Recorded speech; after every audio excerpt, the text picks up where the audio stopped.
7 वर्षानंतर माझा भाऊ भाऊबीजेसाठी माझ्याकडे येणार होता. खूप आतुरतेने मी वाट पाहत होती. इतकी वर्ष तो येत नव्हता याचं कारण त्यालाही ठाऊक होतं आणि मलाही. तसं बघायला गेलं तर मी न चूक केलेल्या अपराधाची शिक्षा भोगत होती गेली 7 वर्ष. पूर्वीच्या काळी जसे लोक जुन्या रीतीभातीमुळे एखाद्या कुटुंबाला वाळीत टाकत होते ना, तसंच काहीतरी घडवून आणलेलं माझ्या बाबतीत. पण आजच्या या 21व्या शतकात असं होऊ शकतं? हो, असं होऊ शकतं. होऊ शकतं काय? झालं आहे माझ्यासोबत. माझ्या बहिणीने मला फोनवर भाऊ माझ्याकडे येत असल्याचे सांगितले. माझ्या आनंदाचा ठिकाणाच उरला नव्हता. मी तिला फोन ठेवण्यास सांगितले. तो एवढ्या वर्षानंतर येणार ह्याचा मला खूप आनंद होत होता. मी तयारीला लागली. चिकन आणलं, मिठाई तर होतीच. मी लहान होते त्याच्यापेक्षा, पण त्याच्यासाठी भेट आणली. तो नातीला घेऊन येतो कळलं. माझे मिस्टर म्हणाले, एक चांगला फ्रॉक घेऊन ये. साधा हलका वगैरे आणू नकोस. ती पहिल्यांदा येत आहे आपल्याकडे. मी त्यांच्याकडे बघत राहिली. माझ्या नवऱ्याची माझ्या माहेरी कधी इज्जत झालीच नव्हती. कोणी मान सन्मान दिलाच नव्हता. चूक माझी होती. त्यांचा अपमान होत असताना मी कायम गप्प राहायची. असं नव्हतं की ते बेरोजगार किंवा व्यसनी होते. ते तर चांगले देखणे, चांगला पैसा कमवणारे होते.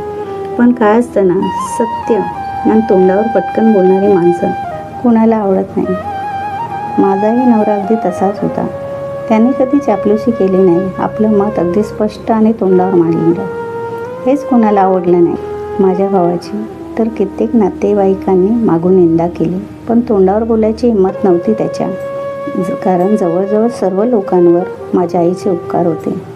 म्हणून तर तो चुकीचा वागत आहे हे कोण त्याला सांगत नव्हतं. त्याला नेहमी वाटत होतं की माझ्या नवऱ्यामुळेच आमचे संबंध वाईट झाले. सत्य तसं नव्हतं.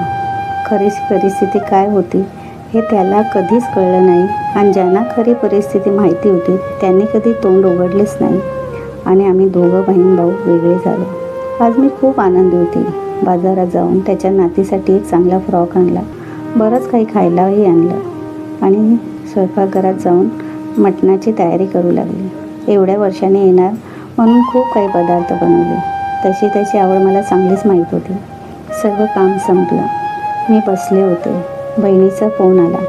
तो आला का विचारला. मी नाही म्हटलं. ती म्हणाली येईल, ट्रॅफिकमध्ये अडकला असेल. तो बहिणीकडून निघाला होता तेव्हा 5 वाजले होते आणि आता रात्रीचे 8 वाजले होते. त्याच्याबरोबर त्याची 2 वर्षाची नात पण होती. कळत नव्हतं. तो फोनसुद्धा उचलत नव्हता. त्याला परत जायला उशीर नको म्हणून मी आरतीचं ताट पण तयार केलं. गेली 7 वर्ष तो माझ्याकडे येत नव्हता आणि आज इतक्या वर्षाने येणार होता. मी खूप आनंदी होते.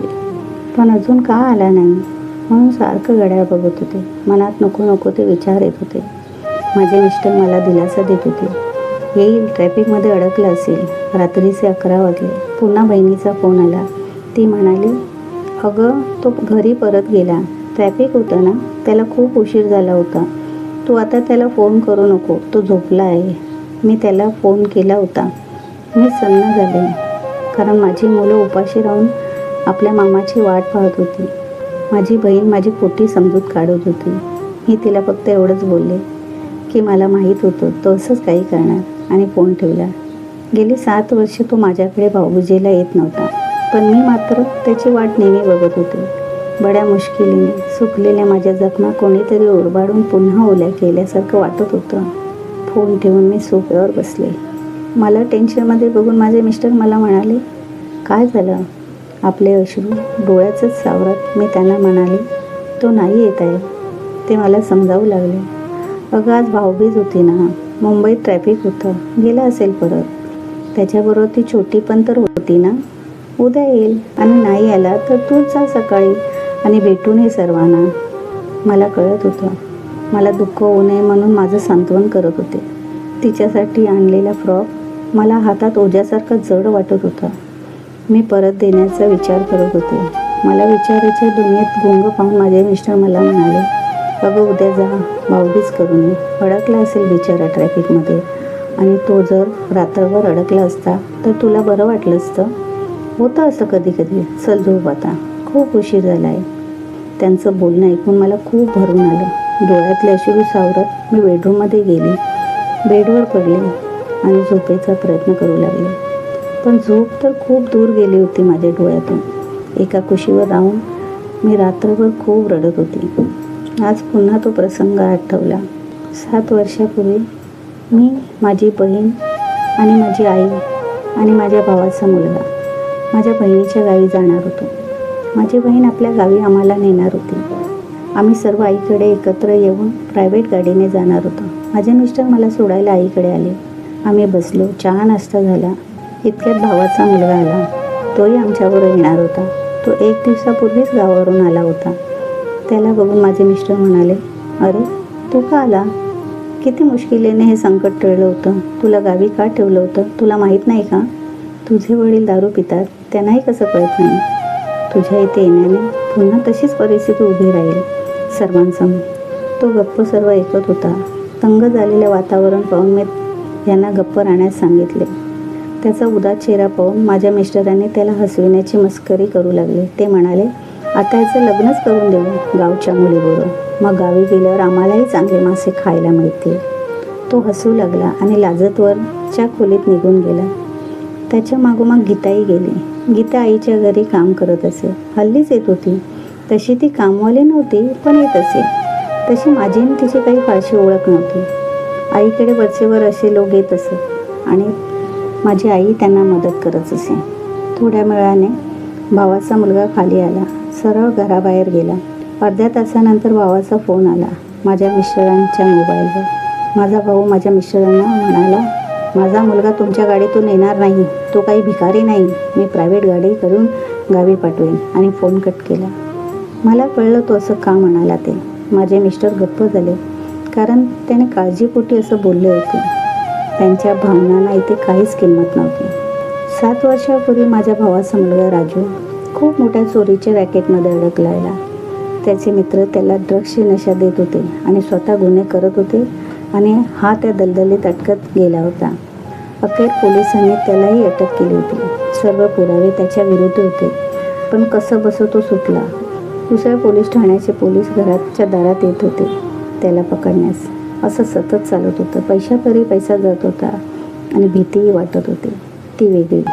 राजूच्या मित्राने असं अडकवलं होतं की तो त्या चक्रव्यूहातून सुटत नव्हता. आम्ही सर्व बहिणी भावाच्या खांद्याला खांदा देऊन उभे राहत होतो.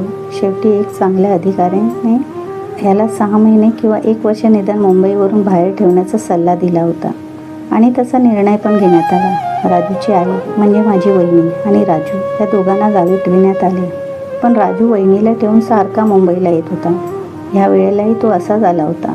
पुन्हा तसंच सर्व वातावरण होईल या काळजीपोटी माझे मिस्टर त्याला तसं बोलले होते.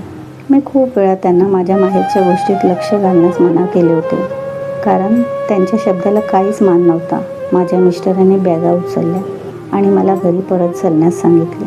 माझी दोन्ही मुलं कावरी-बावरी होऊन बघत होती, कारण गावी जायची खूप स्वप्न रंगवली होती त्यांनी.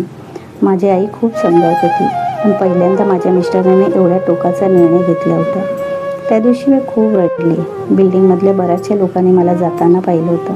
मी परत का आले म्हणून ते प्रश्न चिन्हाने माझ्याकडे बघत होते. घरी येताच माझ्या मिस्टरांनी हात जोडून माझ्याकडे माफी मागितली. तशी त्यांचीही चूक नव्हती, केवळ काळजीपोटी ते स्पष्ट बोलत गेले आणि नको ते होऊन बसलं आणि भाऊ बहिणीच्या नात्याचा अंत झाला. 1 वर्षानंतर माझ्या भावाच्या मुलाने त्याच मुलीशी लग्न केलं जी कामाला येत होती. मला लग्नालाही बोलावलं नाही. लग्न कसलं, वाहतुकीचा खेळ होता सारा. घरातच एक दुसऱ्यांना हार घालून केलं होतं, कारण ती मुलगी गीता राजूच्या गळ्यात पडली होती. ती गरोदर होती म्हणून घरातच लग्न केलं होतं दोघांचं. गीता दिसायला काळी सावळी होती, पण डोक्याने खूप चतुर होती. राजू गावी राहिला तर ती लांब होईल आणि मग तिला राजूचे लग्न करायचा तिचा मुख्य उद्देश फोल ठरेल, म्हणून तिने हे सर्व घडवून आणलं होतं. आता मला सारं काही आठवत होतं. राजूला गावी ठेवण्याच्या विचाराने तिला खूप राग आला होता. तिच्या चेहऱ्यावर ते दिसत होतं, पण मी तेव्हा एवढं लक्ष दिलं नव्हतं.